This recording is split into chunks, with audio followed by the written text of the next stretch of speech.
this type of trauma can be more destabilizing than other parts of your trauma because the perpetrator is typically someone you're very close to.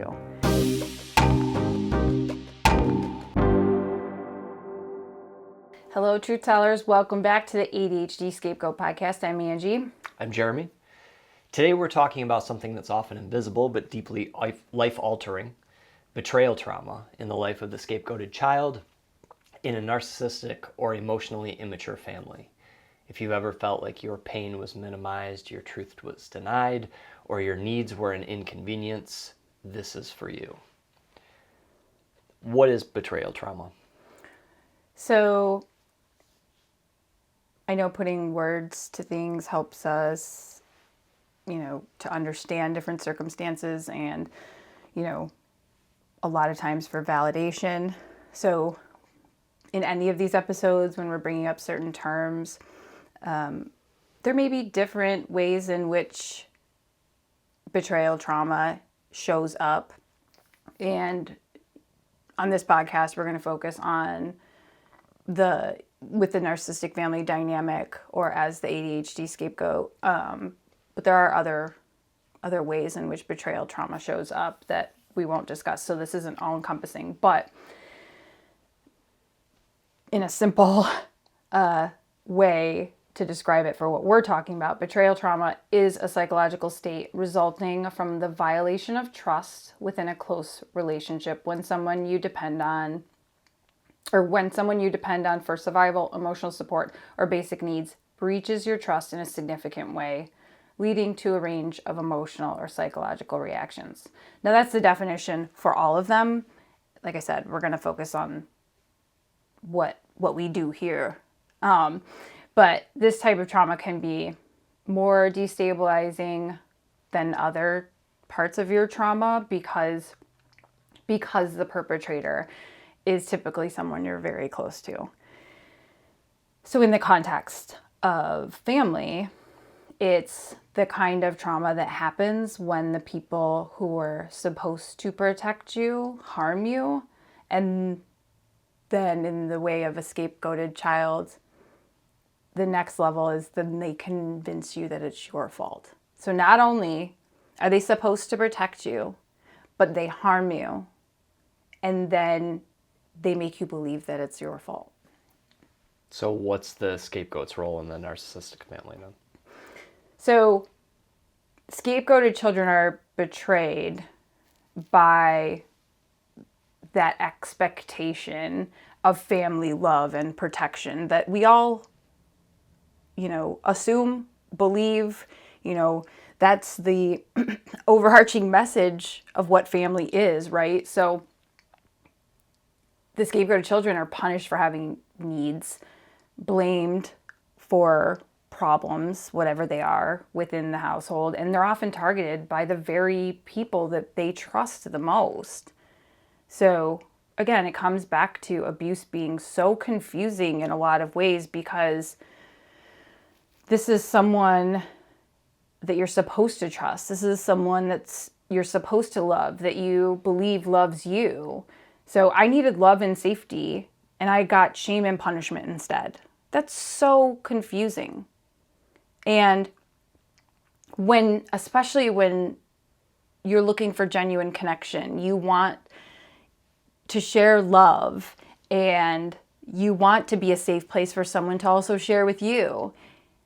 So you don't expect it to be returned as, punishment and hate. Right. You just don't expect it. Right. Talk about projection, blame, and control. So projection is like telling me I'm selfish when they aren't caring about anyone else's needs but their own. That's, when you say, like I did, I wanted a connection with my sibling and I didn't know what was going on. And I was told I was selfish for wanting a connection. Like it would be funny if it wasn't the reality, but it's mind-blowing to go, huh? I'm selfish because I want a connection, because I want to have conversations, I want to stay in contact? Right. What? And we've talked about that privately too. You know, when your older brother told you that you were being selfish, he doesn't really have a connection with anyone in the family on, you know, an emotional level, or someone that Right. he probably considers them a friend, but it's not necessarily the reciprocal, like, typical friendship relationship. And Well, so, none of us had that connection. right. Because we're supposed to Right. hate each other. That's how it was built. And so, you know, it is perceived, rightly so, by him as selfish because he was never allowed to have Right. that. Right. He's never even considered it a possibility. Right. So, well, that's selfish. You wanting a relationship with your sibling, you're being selfish. Right. It's their decision. It's everyone else's decision. You don't get to decide if you have a relationship with your sibling. Right. Why are you even putting in the effort? Yeah, it's crazy. And you're right, like, he just hasn't woken up to the patterns that he's just following along with, you know, what he was trained to believe. And I think there's also, I believe there's a part of him that lacks that connection and saw that we had a connection and is jealous of it. So wanted to minimize the fact that I had a connection. You know? 100%. 100%. So, And go ahead. go ahead. ahead. So the blame part is blaming me for meddling, quote unquote. How was I meddling? Meddling in narcissistic families, it's kind of like their go-to for your dismissal, or their go-to, I guess it's their go-to to dismiss you for any attempt to inject reality or seek genuine understanding. You asking a clarifying question, you asking, what's going on? Or you saying, hey, talking to another sibling, hey, I'm kind of seeing this. Are you seeing this? I want to make sure that, you know, I'm on the right page. Maybe I just had an off interaction or whatever. That's not meddling. It's having conversations. That's asking for clarity. That's Right. wanting to understand. None of that is meddling. So I don't even understand their definition of meddling. But again, blaming me, choosing a word that sounds blamey and accusatory, rather than actually saying, what did I do? What actually did I do? Right? You know who always used to say meddling? Who? The villains on Scooby-Doo. It was always the meddling kids who Really? solved it. Yeah, that's what it would always be. The guy, the old guy in the mask, who is haunting his own amusement park, and then he'd be like, "If it weren't for you meddling kids, Oh. they saw the truth. They solved the crime." Meddlers. Meddlers. Disrupting the status quo. I like it. Fine. So- Fine, I'm a meddler. The scapegoat becomes the emotional trash can for the family's dysfunction. Exactly. And I'm not sure whose quote this is, but there's a quote that says, scapegoated children are blamed because they see what no one else is willing to admit. And that makes them dangerous to the system, not to the truth. I love it. How does betrayal trauma manifest? So, emotional confusion is the biggest way narcissists hold any sort of power. And emotional confusion, there's a term called cognitive dissonance. So, it's where you're in this relationship, whether you're enmeshed or, you know, you're kind of just going through the motions, but you're like torn between saying, okay, they say they love me, but they humiliate me. And they say I'm the problem, but I'm the only one trying to help. So there's always opposing sides that you're kind of like in this state of confusion. And then you're like, okay, they're supposed to care, but why does it feel like I'm the enemy? So their gaslighting causes this confusion that basically eats away at your self-trust, making, whether it's the child, whoever it is, question their own perception, their own feelings, their own reality. Like, wait, do they love me? Like, I always was like, well, they're my family. Of course they love me. They're just like making a joke. But they were humiliating me. Mm-hmm. And if I shared my feelings, or I spoke up and said, that's not funny, you can't take a joke, you're such a whiner. You know, like, complete confusion. Like, well, I'm supposed to love my family. You start to feel like, well, I don't love the way they're treating me. Like, I can love them as like, they're my family. I love them. I still love my family from a distance, but I don't like them. I don't want them in my life, those of them that have treated me this way.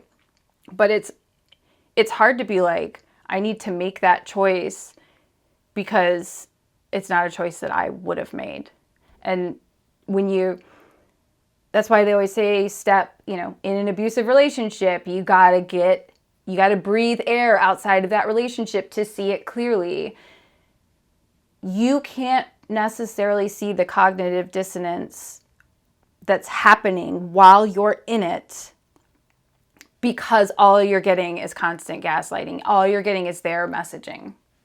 So you begin to create patterns of people pleasing. So you're basically suppressing all of your emotions because when you express them, you're punished. A big thing for me and my older sister was perfectionism. So trying to fix ourselves to win approval. Like, no mistakes at all. Self-abandonment. So basically over-functioning in every way or just becoming completely invisible and not speaking your mind or saying anything just to keep yourself away from an attack. And, over-functioning means just like doing all the things for everybody else, whether you need rest or whether you need that same care reciprocated. You don't do that. You just give and give and give and give. Hypervigilance is another way it manifests. So complex PTSD symptoms, emotional flashbacks, things like that. And in a couple episodes, we're going to talk about the ADHD trauma overlap. But there is this hypervigilance that is created when you're a child because your brain is so smart and wants to keep you safe. So that hypervigilance is there. You need to be able to read people's moods. You need to be able to follow patterns. Your hypervigilance and your awareness is there for a reason. It's to protect you because these things have happened. You wouldn't create this hypervigilance if you were safe and you didn't need those things. And the desperate chase for validation, that's part, that comes with that effort of perfectionism. But you're chasing validation, but from people who refuse to give it. You think, if I do this, maybe they'll accept me. If I do that, it seems like they accept this person. And that's really how I knew, like, I can't do anything right, was because I would literally copy what my older sister did. Because I'm like, well, she did that. And if she did that and she, got validated, she's not being punished, I'm going to do that. I would do it and I wouldn't get the same response. And I was like, but wait. And then if I called out unfairness and said, hold up, Val just did this and I did the same thing. What's up? I was whining. Right. Your justice sensitivity kicked in. Yeah. And I would just be like, hold up. Like, just make it make sense to me, please. And they couldn't. it was just, I would be mocked. I would be like treated like I was complaining, like I was selfish. Why do you need that? Anyway, that's a big one. And so this is betrayal trauma. When being yourself means risking emotional abandonment, punishment, and exclusion. They will betray you because there isn't a real connection. Right. They're just doing what they need to do to get their needs met. You're being betrayed because you're actually invested in an actual connection. So how do you recognize the patterns and the grief? Talk about the process of awakening. Sharing normal stories with others reveals how not normal your childhood was. Right. And we talked about that in episode 36, the cake. Yeah. I mean, that's when you're sharing those, what you thought was normal because you grew up in that. And then you're seeing their response. The shock and the grief that kind of follows those interactions. And it might not be right in the moment. Because I think a lot of times you're not only seeing what the other person, like how they're responding, but if you're having any sort of flooding emotions or something, you're trying to understand them while also trying to respond. And you also don't want to like trauma dump on this person. You know, like there's a very like fine line. And who knows, maybe the person that you shared this with because you thought it was quote unquote normal isn't a super safe person. Like you don't really know them that well. And their response, maybe you take it as like they're being negatively judgmental of you because you said that. Or maybe, I mean, we've said it before, something completely unrelated to our conversation is going on in their head. You know, they had, you know, an animal die, or they had, you know, they're really like struggling with money, or, you know, they just got some really, you know, hard news right before this outing, and they're trying to process that while trying to have a normal conversation, right? Like there's a lot of different things going on in that moment, but when you sit with the shock and then the grief, it's like the gut punch of realizing that you're the family scapegoat. It's brutal enough just figuring that out, but then when you realize it's kind of like a cold understanding. Like it feels very, I don't think I have the perfect description of it, but it feels like this understanding, and you feel like hollowed out. Because the love that you craved, that everyone needs naturally, but the love that you craved wasn't just absent. It just never was truly there. Mm-hmm. And it's devastating to like reckon with that idea that the family you deserved is not the one you got. And the one that, based on the energy you would put into it, you would like that back. It just doesn't exist. And here's the thing. This is the most sickening twist of all of it, is they don't want the truth, or they don't want to understand.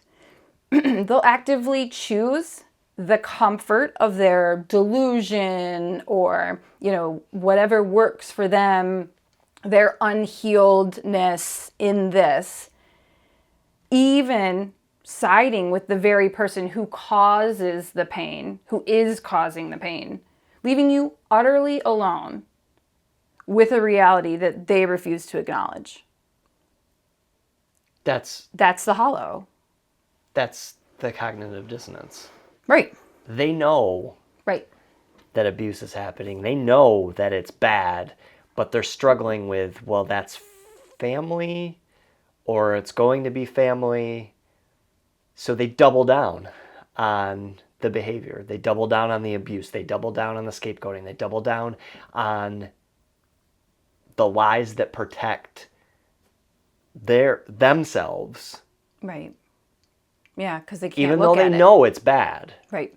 Well, they know it's bad The because... alternative is more painful to them than the alternative of self-reflection. Self-reflection, yes. Of self-reflection, of doing that work. Right. Of healing. Yeah. The alternative of healing is more harmful to them. No, the alternative to healing is better for them.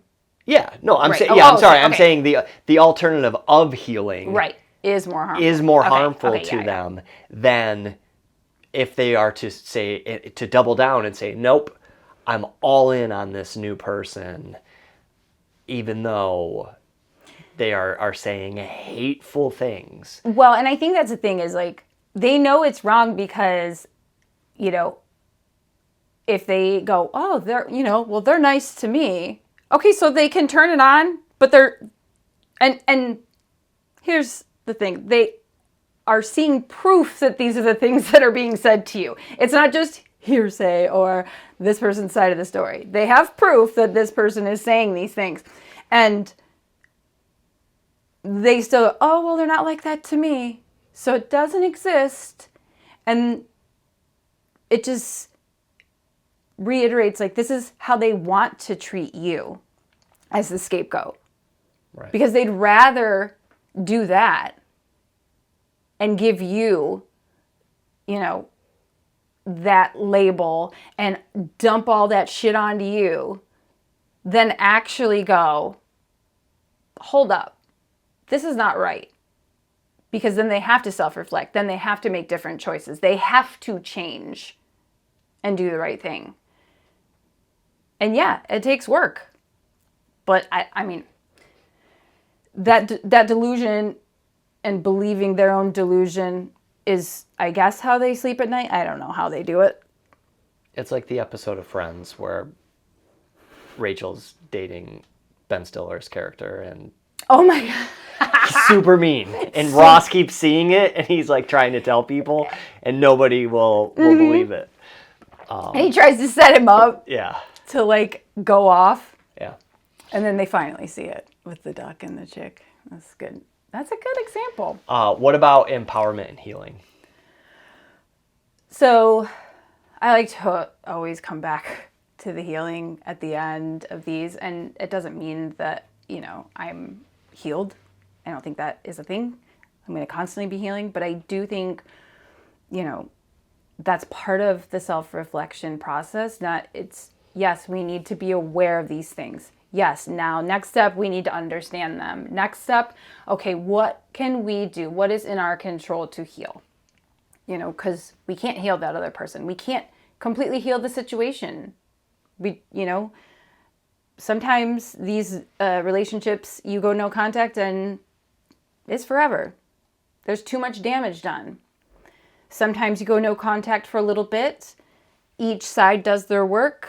They come together, they start building, and another rupture happens, and then it's gone. Or they start building, and they have a stronger relationship. You can only do what's in your control to try to heal, to try to communicate, and stand in the person you want to be, the person you believe you are. So healing begins the moment you stop trying to convince them of anything, and just start choosing yourself. Part of that is normalizing anger and grief. Like, of course you're angry. It's abuse. And again, we discuss healthy anger in episode 32 in more detail. So definitely go back and listen to that if you haven't yet when we're talking about anger. But you're angry because anyone would be angry when they're treated like that. And you need to build emotional safety around you. So you're allowed to build a life that works for you, where peace isn't just something you beg for. it's part of your life. It's part of your home. It's part of your environment. It's who you surround yourself with. You don't owe anyone access to your nervous system anymore. Like, that was a huge thing to break that enmeshment with my family. And I think everybody has that. Because again, you want a genuine connection. You want a family that's filled with love. If you didn't get that, you don't owe anyone access to you. You just don't. Your personal safety isn't selfish. It's how you survive. It's how you don't continue this generational pattern of abuse that has been endured, and you're finally saying, enough is enough. I'm breaking it. Another thing is learn to get back to listening to your gut. Listen to your intuition. Trust your perception of what you're experiencing. If something feels off, it is off. You don't need permission to believe yourself. Your gut isn't broken. It is spot on. It is your brain giving your body a signal. And your intuition, your gut feelings, it is the voice that abusers try to silence because they know it will expose the truth. Like in that conversation with all of the siblings, when my older brother was like, I didn't need to listen to my spidey senses. I needed to see this in my face. He's mocking my intuition that was absolutely right 2.5 years before he even was willing to look at it. And he's mocking me for it. Mocking you and admitting. That he, well, in the same breath, admitting that he has no intuition. Or that he isn't listening to it. Right. Or that he can't listen to it, right? Again, he is a sibling within this narcissistic family where these roles were placed by my father. And he is a grown man who won't look at it to try to do differently. Right. So another thing you have to do is reparent your inner child. I remember when I first was hearing about the reparenting yourself and talking to your inner child, I was like, oh boy, this might be a little bit woo-woo for me, or it felt like it was, wasn't real. But it's really powerful to do when you think of your inner child. Like, you deserved to feel safe and seen and loved. And if that was never given to you, this might be the first time that you're getting it and you're giving it to yourself. So just because your family failed you doesn't mean you have to keep failing yourself. But in reparenting yourself and talking to your inner child, it's like you tell that little version of yourself, I believe you. I'm not leaving. I've got you now. Like, I'm an adult talking to the younger version of me. And like, sometimes you could look at like a younger picture of yourself, and sometimes you have like emotional flashbacks or things where you're like, oh man. A lot of times I can think of the way we talk to our kids, and especially when things come out that are like, oh my gosh, it's almost like deja vu. I had that exact feeling. I feel like I said that exact thing or something. And you think about that younger you that like, oh man, like she needed that. She needed that support. She needed to be heard.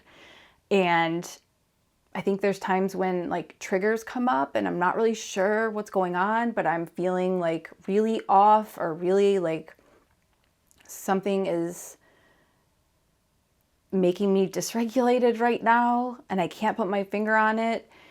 And then you kind of ask yourself some self-reflection questions going, oh, that's what that was.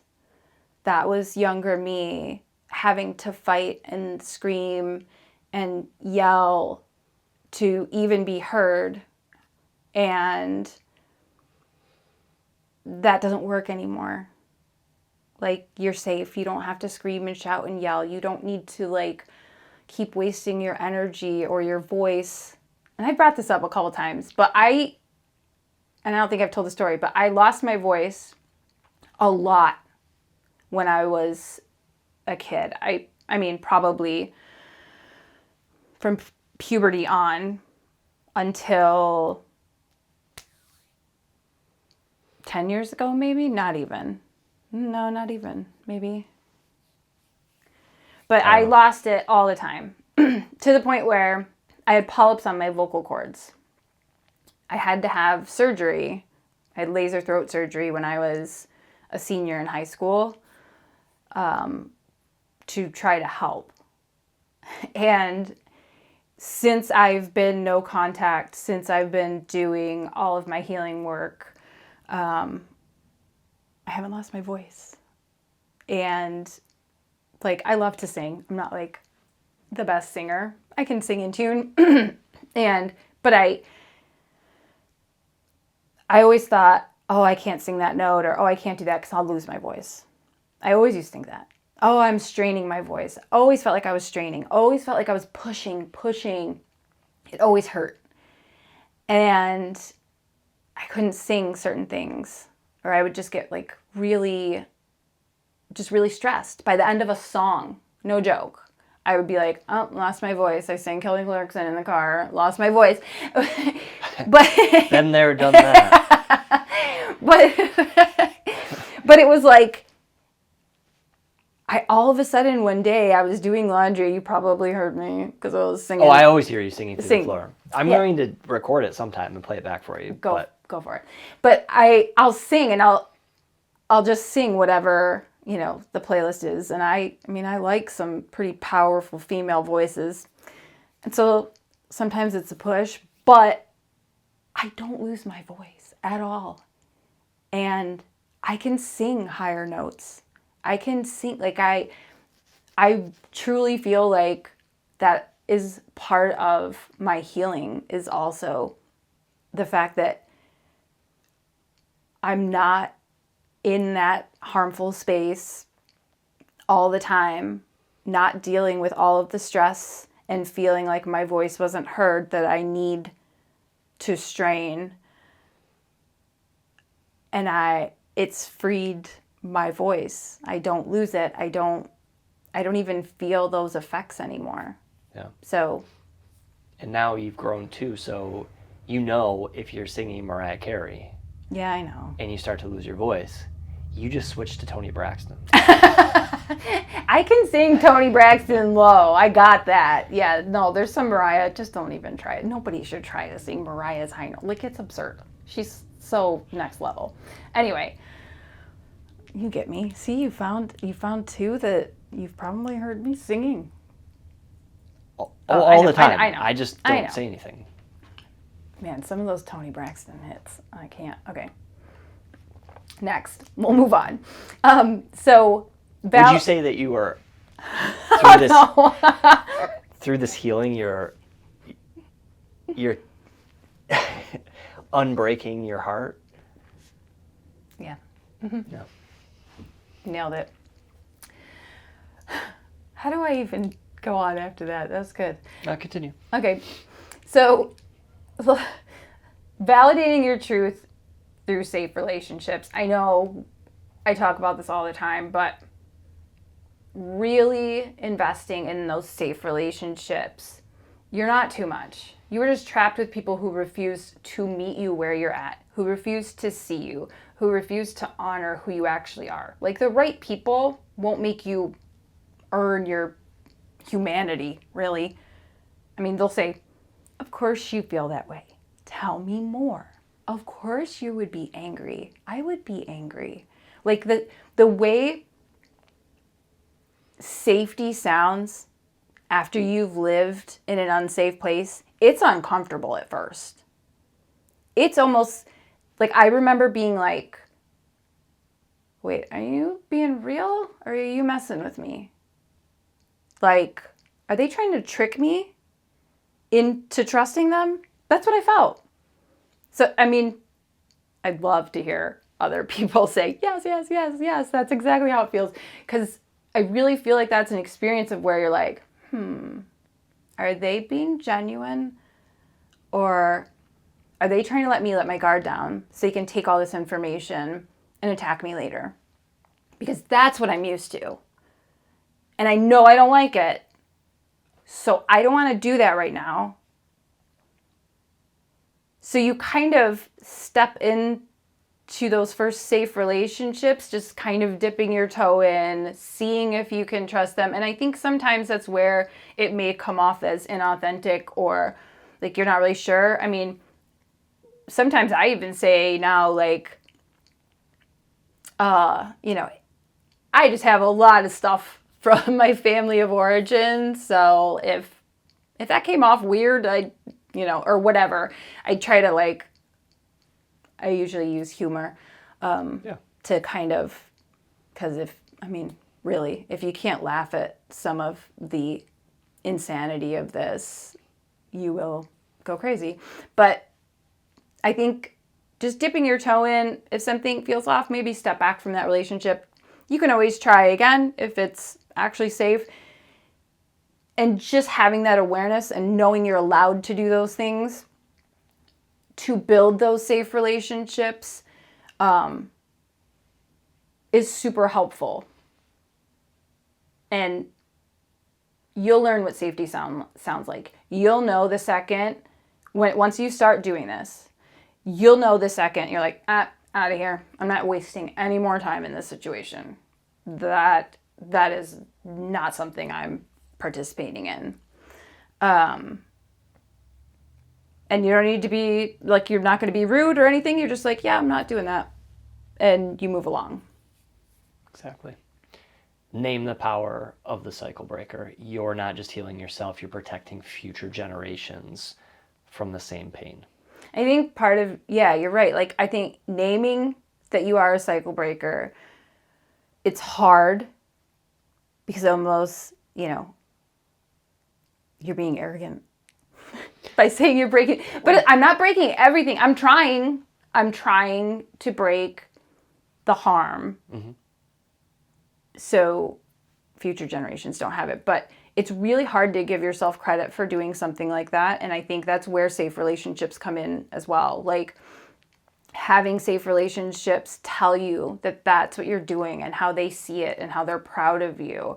And, like I said, some relationships, they take time to feel safe. And especially with my two siblings, that we actually have a relationship that we never were able to have before, and it's wonderful.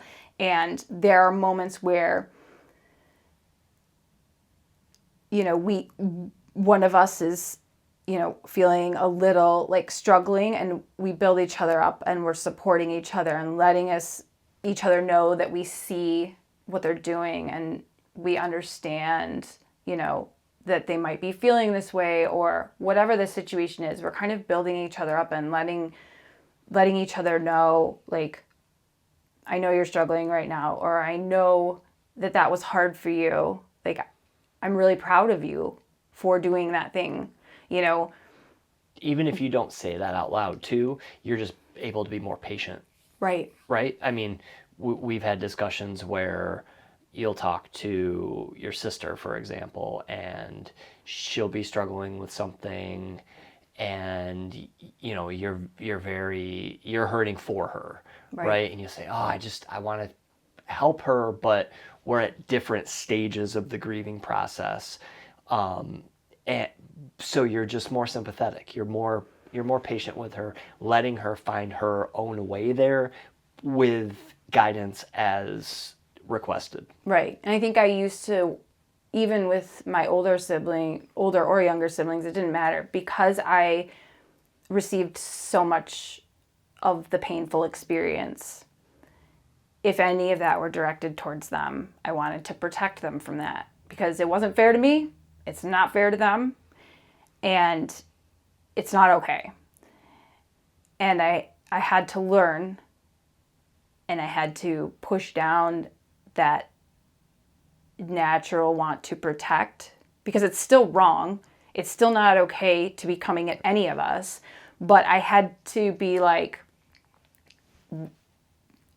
I can't protect them from that, because again, I don't control any of these abusive people, and I don't want to.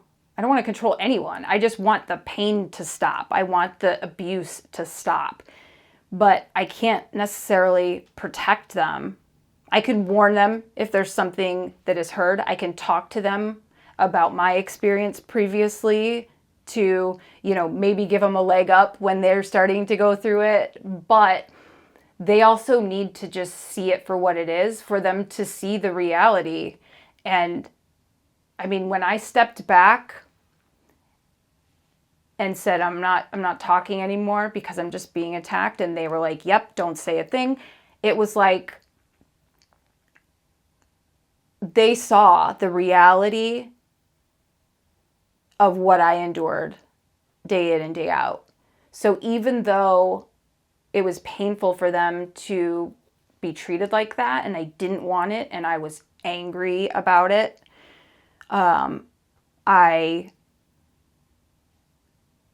there was no way for them to relate to me or to truly understand until they saw it for themselves. Not because they can't just have empathy for someone else, because they do, but I think it's just the level of the quote unquote training in our family.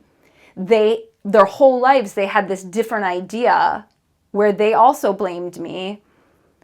So to shift and say, hold up, that's not what was going on at all, and actually see the reality of who was harming, who was doing the things, they needed to experience it in order to make the shift from what they were trained to think to be in reality. Right. And that's huge. So betrayal trauma isn't your fault. And I think a lot of times when you're betrayed, you think you did something wrong to deserve to be betrayed. But you were scapegoated. You're not broken. Betrayal hurts because it's something you care about. Right. So if you were affected by betrayal trauma or are affected by betrayal trauma, Angie's mentioned before to our listeners, journal about it, reflect about it. What were the unspoken rules in your family? When did you first feel too much or not enough? Right. When I did the ADHD workbook, actually having to sit down and reflect and journal about those things brought them to light. And it's super helpful. So, yeah, try that.